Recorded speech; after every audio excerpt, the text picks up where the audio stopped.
দর্শকদেরকে একটু জানিয়ে রাখি যে ঠিক এই মুহূর্তে বেগম খালেদা জিয়াকে বহনকারী সেই ফ্লাইটটি এসে অবতরণ করেছে এবং সেই ছবিটা আমরা দেখতে পাচ্ছি। মনির, আমরা ছবিটা দেখছি এবং দেখতে দেখতে আপনার তথ্যগুলো একটু শুনতে চাই। মনির, বিএনপির যারা আপনার ঊর্ধ্বতন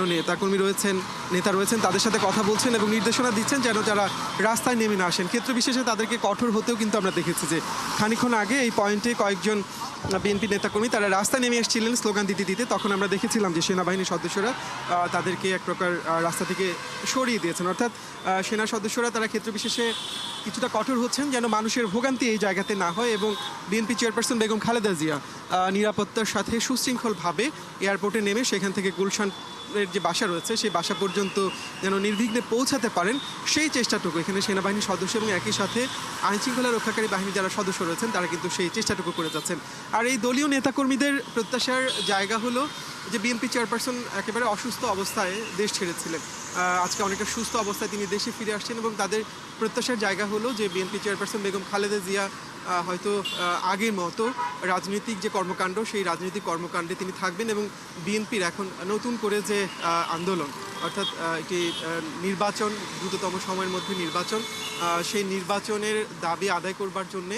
সামনে থেকে নেতৃত্ব দেবেন। অর্থাৎ বিএনপির সাংগঠনিক যে কর্মকাণ্ড সেই সাংগঠনিক কর্মকাণ্ডে বিএনপি চেয়ারপারসন বেগম খালেদা জিয়া আগের মতোই সক্রিয় হবেন এরকম প্রত্যাশা কিন্তু এই দলীয় নেতাকর্মীরা করছেন এবং একই সাথে তারা বেশ উচ্ছ্বসিত এই কারণে যে অবস্থা নিয়ে, শারীরিক অবস্থা নিয়ে তিনি লন্ডনে গিয়েছিলেন, আজকে অনেকটা সুস্থ অবস্থায় ফিরে আসছেন। তাদের প্রত্যাশা এবং একই সাথে আশা হলো যে তিনি সুস্থ থাকুন এবং সুস্থভাবে বিএনপির সাংগঠনিক যে কর্মকাণ্ড সেটি যেন তিনি চালিয়ে নিতে পারেন সেই প্রত্যাশাটা তারা করছেন। আর যান চলাচল পরিস্থিতি এখন পর্যন্ত রাকিব মোটামুটি স্বাভাবিক বলা চলে। যে আপনাকে বারবারই বলছিলাম যে এখানে আইনশৃঙ্খলা রক্ষাকারী বাহিনীর সদস্যরা চেষ্টা করছেন যে সড়কে যান চলাচল যেটি রয়েছে সেটি যতটুকু নির্বিঘ্ন রাখা যায়, কোনোভাবেই যেন এখানে যানজট তৈরি না হয়, মানুষের ভোগান্তি তৈরি না হয় সেই চেষ্টাটুকু তারা করছেন। আর আমাদের সহকর্মী নয়নাদিত্য যেটি বলছিলেন যে আজকে সকাল থেকেই এলিভেটেড এক্সপ্রেসওয়ে ধরে সেখানে মোটরসাইকেল এবং একই সাথে সিএনজি অটোরিকশা চলাচলের যে ব্যাপারগুলো রয়েছে সেগুলি খুলে দেওয়া হয়েছে। অর্থাৎ সেই এলিভেটেড এক্সপ্রেসওয়ে ধরেও অনেক অফিসগামী মানুষজন তারা আজকের দিনে আমরা দেখছি যে যাতায়াত করছেন। তবে মানুষের ভোগান্তি যে হচ্ছে না সেরকমটি নয়, কারণ এটি কিন্তু একটি নির্ধারিত বাস স্টপেজ। কিন্তু আমরা দেখছি যে এখানে যেহেতু বিপুল জনসমাগম হয়েছে, বাসগুলোকে কিন্তু এই জায়গাতে দাঁড়াতে দেওয়া হচ্ছে না, খানিকটা সামনে গিয়ে তাদের বাসগুলোকে দাঁড়াতে দেওয়া হচ্ছে, অর্থাৎ কিছুটা হেঁটে তাদেরকে সেই বাসে উঠতে হচ্ছে। অর্থাৎ এই জায়গাতে খানিকটা ভোগান্তি আছে। তবে বিএনপি নেতাকর্মী এবং একই সাথে আইনশৃঙ্খলা রক্ষাকারী বাহিনীর সর্বাত্মক চেষ্টা মানুষের ভোগান্তি কমিয়ে বিএনপি চেয়ারপারসন বেগম খালেদা জিয়ার আজকে দেশে ফেরা এবং গুলশানের বাসা পর্যন্ত পৌঁছানোর যে পুরো কাজটি তারা যেন সুষ্ঠুভাবে করতে পারেন সেই চেষ্টাটুকু এখন পর্যন্ত অব্যাহত আছে। এখন দেখার ব্যাপার যে যখন বিএনপি চেয়ারপারসন এই পথ ধরে গুলশানের দিকে এগোবেন তখন এই সুশৃঙ্খল ব্যবস্থাপনাটুকু কতটুকু সুশৃঙ্খল থাকে, কারণ নেতাকর্মীদের মধ্যে প্রচণ্ড রকম আবেগ। অনেক ধন্যবাদ মনির। এবং আপনার সঙ্গে যখন কথা হচ্ছে, এই কথা হতে হতেই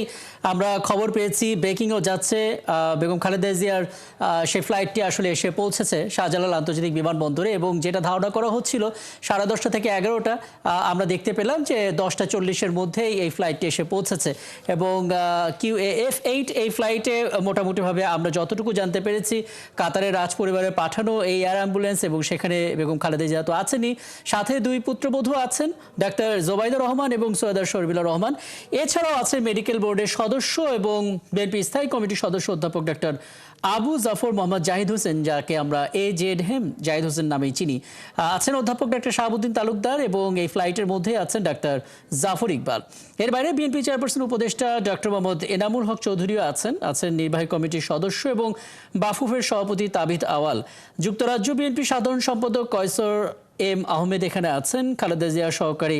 মাসুদুর রহমান আছেন, মিসেস দিলারা মালিক এবং তার 2 গৃহ পরিচারিকা ফাতেমা বেগম এবং রূপা শিকদার তিনিও আছেন। এবং আমরা জানি 101 দিন পর বেগম খালেদা জিয়া ফিরে এলেন এবং এর আগে 7 জানুয়ারি দিবাগত রাতে লন্ডনে তিনি যান। মূলত দীর্ঘদিন ধরে liver cirrhosis, kidney, heart, diabetes এবং আর্থ্রাইটিস সহ একাধিক জটিল রোগে তিনি ভুগছিলেন এবং আমরা দেখেছি যে প্রথমত তিনি 8 জানুয়ারিতে যুক্তরাজ্যের লন্ডনে যান এবং সেখানে লন্ডন ক্লিনিকে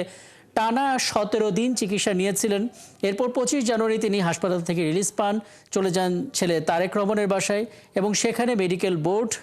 গঠন করা হয় সেই মেডিকেল বোর্ডের অধীনেই বাসায় থেকেই চিকিৎসা চলে এবং 4 মাস ধরে সেই চিকিৎসার পর তিনি অনেকটাই সুস্থ বোধ করায় তিনি কিন্তু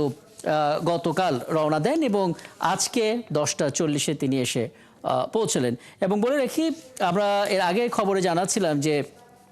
যখন বেগম খালেদা জিয়া এখানে অবতরণ করবেন তখন আসলে এই এক একটি পয়েন্ট অর্থাৎ মোটামুটিভাবে 11টি পয়েন্ট এখানে আছে, যে 11টি পয়েন্ট পার হয়ে তিনি আসলে নিজের বাসভবন ফিরোজাতে অবস্থান করবেন। বলে রাখা ভালো, ঠিক এই মুহূর্তে খালেদা জিয়ার সঙ্গেই তার 2 পুত্রবধূ তার বাসায় যাবেন, কিন্তু এরপর ডাক্তার জুবাইদা তিনি ঢাকায় অবস্থান যতদিন করবেন তার বাবার যে ধানমন্ডির বাসা সেখানে অবস্থান করবেন এবং সেখানেও নিরাপত্তা ব্যবস্থা জোরদার করা হয়েছে। 4 মাস পর স্বভাবতই তিনি যখন দেশে ফিরছেন তখন দলীয় প্রধানকে অভ্যর্থনা জানানোর জন্য সর্বস্তরের নেতাকর্মীরা কিন্তু অবস্থান করছে এবং আমরা দেখেছি বিএনপির অঙ্গ সংগঠন যারা আছেন তারা 11টি পয়েন্টে অবস্থান নিয়ে অভ্যর্থনার জন্য ফুটপাতে দাঁড়িয়েই অবস্থান করছেন সেই ভোর থেকে এবং বিমানবন্দর থেকে গুলশানের বাসভবন পর্যন্ত যে সমস্ত নেতাকর্মীরা আছেন তাদের ক্ষেত্রে এরই মধ্যে নির্দেশনা দেওয়া হয়েছে এবং সেই নির্দেশনা মেনেই তারা কিন্তু অবস্থান করছেন। খালেদা জিয়ার এই দেশে ফেরা উপলক্ষে ব্যাপক লোক সমাগম যে হবে সেটা আগেই ধারণা করা হচ্ছিল,